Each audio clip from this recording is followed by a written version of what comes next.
A CBC News marketplace investigation has led now to the arrest of dozens of scammers in India. People who have built Canadians out of millions of dollars, and they are some of the people behind the annoying robocalls that claim to be from the Canada Revenue Agency. You know those calls, they threaten you with a lawsuit if you don't pay them thousands right away. David Common was here and we watched his initial investigation, began the season for Marketplace.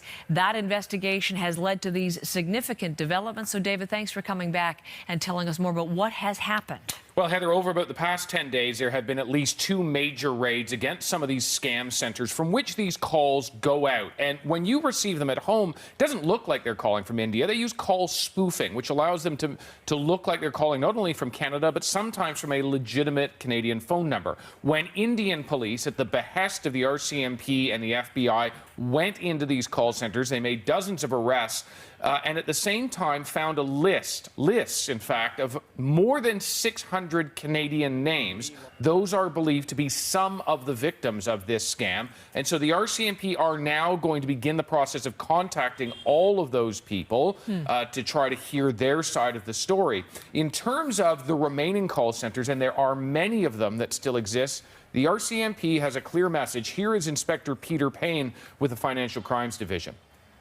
We, law enforcement in Canada, international law enforcement as well, we are not going to stop. We're going to continue our efforts jointly, collaboratively, until we take you down.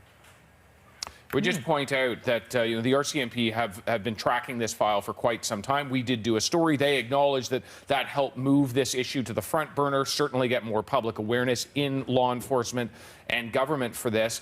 But we also know the FBI have been very strong on this, and there's some indication the FBI may well have been involved in some of these raids as well. Some sort of collaboration. Yeah. So you mentioned the names on the list found, 600. We know there are thousands of Canadians over the years built out of $10 million is the figure that we've been talking about, at least $10 million just in recent years. Will any of the people scammed get any of their money back? Yeah, if I got a phone call from the RCMP and I'd been a victim of this, that'd be the first question I'd ask.